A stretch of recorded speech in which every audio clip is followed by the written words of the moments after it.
We have heard of cults and their non-traditional requirements and rituals. You may have watched popular shows and popular movies on cults with great intrigue. And we hear about these cults or social groups with unusual religious, spiritual, or philosophical beliefs and are astonished that humans are capable of falling into the trap of a cult leader. We may even think to ourselves how we would never join a cult or follow another human being's gospel. We would never be brainwashed or exploited financially or emotionally. We would never turn our backs on our own family and friends and prioritize a group of people we just met. But for some reason, there are still over 3,000 cults in the United States, with between 300,000 to 3 million members. So we really don't know. Are we capable of resisting a cult if circumstances were a little bit different? Why do these members join?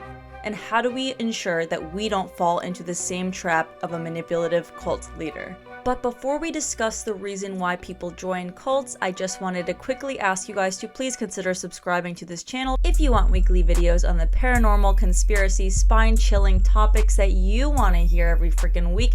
Make sure to hit that subscribe button. I spend hours researching and creating these videos just to give it to you in little bite-sized, beautiful pieces so you don't have to do the work, and I just want to entertain you. I just want to be here for you, baby. Additionally, if you don't know, I have a video podcast on this channel as well called Cauldron Convos. It's a longer form content podcast where I have a co-host and we get into the nitty-gritty details of the dirty, and we just play around with it a little bit. Ew, why did I say that? I hate me. Should I put Thanksgiving things up?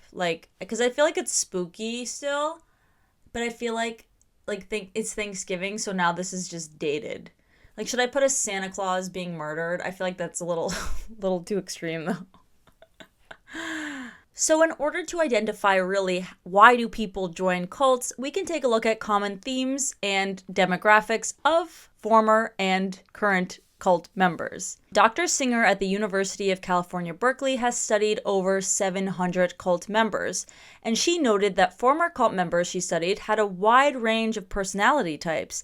She stated, "You don't have to be a certain kind of person to succumb to the cults." And Dr. Clark at Harvard has studied more than 500 cult members as well, and also stated something similar to Dr. Singer. Dr. Clark noted that there is no standard profile of the destructive cult victim. However, Dr. Clark also points out that typically a vulnerable person may be manipulated into joining a cult. For example, someone that just ended their marriage and feels lost. Or a student that just moved out of their parents' house, perhaps. Maybe someone who recently claimed sobriety. And this actually is the reason why cults will often recruit at campuses, rallies, airports, etc. Places where people who may be at a changing point of their lives or a vulnerable state would be. It's very sneaky and tactful and kind of, impressive, but in a very sick way. There's a weird thing with the people that recruit for cults, that are the leaders of cults, where they are kind of psychologically aware of certain behaviors with humans, where they know, they're strategic with what they do, how they recruit, what they say, their techniques, where they even go, what people they even prey on. Another expert psychologist, Dr. Michelle Barton, pointed out that cults prey on vulnerability to facilitate their cause. Cults seek out the disenfranchised and outcasts. People most in need of support are lured in by the prospect of belonging somewhere or to something meaningful.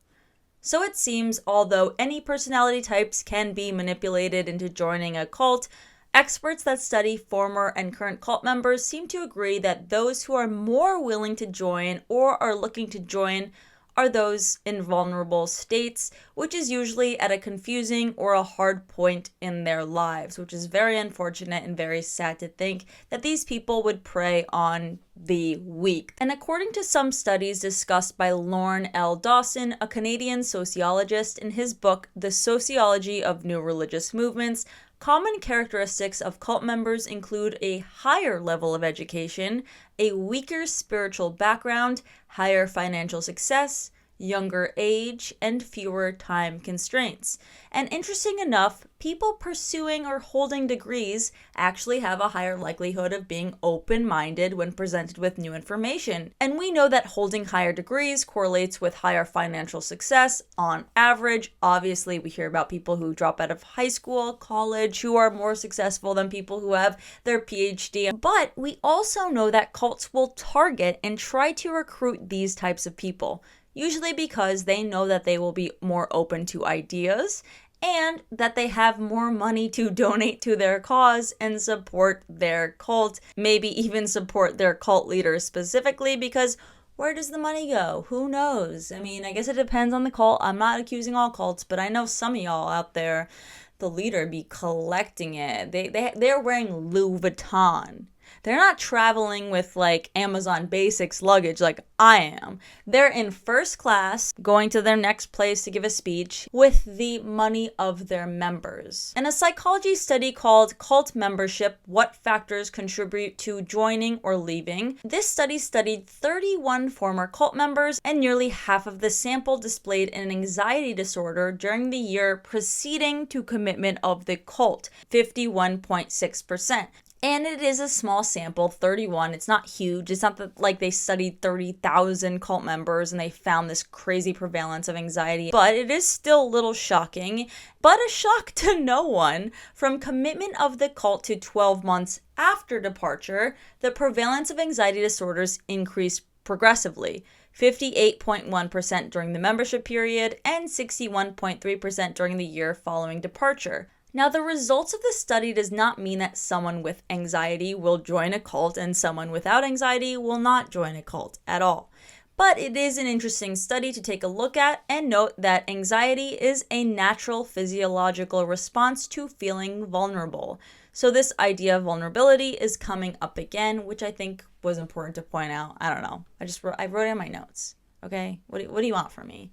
You feeling vulnerable? I feel vulnerable. Look at me. I'm cold. I'm recording in a bit. Okay, whatever. A lot of people do join cults for religious reasons or spiritual reasons. However, not all cults are actually focused on religion. Some are political, some are therapy-based, self-help based, etc. Now, we can also take a look at what cults offer potential new members in order to see how they're even getting recruits.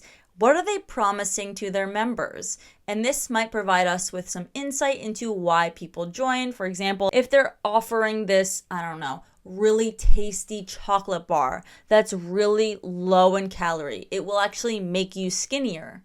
Then the consumer, the person that actually wants this and is intrigued and interested because of this ad, you could probably conclude that, they want something tasty, and they might want to be skinnier. So that's exactly what I did for you. I went on these nasty cult websites. Maybe I shouldn't be. Scientology's website seems to advertise a positive attitude towards life, self-confidence, and happiness, which is kind of what we all strive for. I mean, maybe some people are like, no, I strive for insecurity. I'm so content with myself that I just want to hate myself. Can't relate. But it notes, the website, that fundamentally people get into Scientology because they want to improve something in their lives or because they wish to help others improve and thus create a better civilization. Now, this idea of joining these groups as a form of self-help is a common concept found of these cults.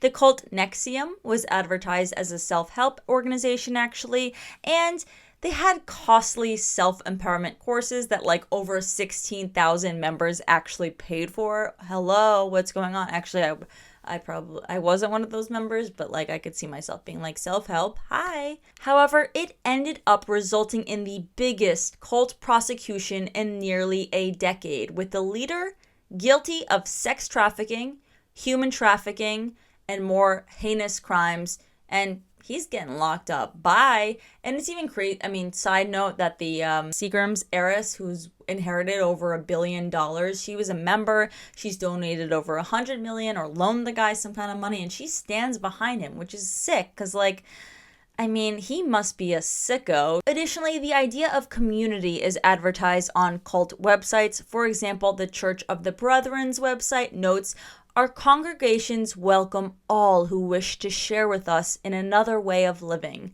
the way of Christian discipleship, life in community, fulfillment in service. So we can understand it as people who feel lonely and would be looking for a type of community for companionship might join a cult more than others who are fulfilled socially. I don't know, just because you have a ton of friends doesn't necessarily mean you won't join a cult.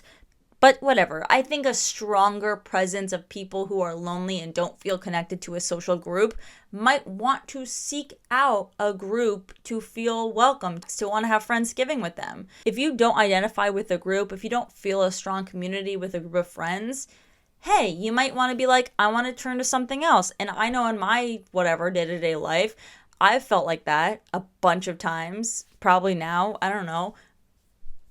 But I go on like meetup.com and I'm like looking for things that I'm interested in. And it could be all innocent. And then the next thing you know, you're moving off to another place. You're living in a community of a bunch of people. You're sharing a bunk bed with like some random person from Nevada. And you're like, where am I? What's going on with my... And I don't mean to make a joke about it because it's not funny. It's actually pretty twisted that like some humans prey on other humans. Like just live your own life. Don't you have anything better to do than live your own life? You know what I mean? I don't know. That's how I feel. That's how I live my life. On my own. That's why I'm looking for a cult. If you're a cult and you want it, I'm just kidding. Okay. But this concept that cults attract those that are lonely is relevant to actually People's Temple as well. And if you don't know what People's Temple is, you gotta know. I need to do a whole podcast on People's Temple because it's actually insane. People's Temple was a cult led by Jim Jones. It tragically resulted in a mass suicide and murder of over 900 people. Now, according to the American Psychological Association, aka the APA, which is a pretty big deal in psychology if you don't know what it is, its website, Jones's followers actually originally came to the community known as Jonestown seeking paradise and an escape from racism and persecution in the United States.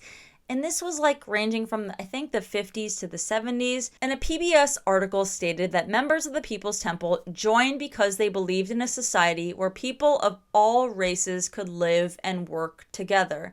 They joined because they wanted their actions and examples to lead to that society. And Catherine Barber, a former member of the People's Temple, noted the people were the attraction of the temple. Now, it's quite unfortunate and sad that most of the members of this cult originally joined as devoted, hardworking people that wanted to be a part of change, promote equality, and perform altruistic acts. But the people of Jonestown joined for the community and most likely never intended on committing suicide, following a sadistic leader, and feeding children Kool-Aid, literally. There are a bunch of reasons why people join cults, and I just wanted to share the scientific reasons why, studies that they've done. But I just want to say that most members didn't join because they're stupid, or that they want their rights stripped away, or that they want to follow someone else. When they join, they might not have realized or been presented with all of the information. Subscribe to this channel because I do post videos every single week on the paranormal, conspiracy, spine-chilling, true crime, crazy topics that you want to hear. It's important to learn about these crazy things because if we're not doing it, if we're not having the conversation about it, who is? Huh? Joe Biden and Donald Trump? No, they're not. We are. Because look at us. Me flexing in the gym like... Alright, that's it for today's video. Please make sure to subscribe to this channel, and I'll see you guys next time. Bye!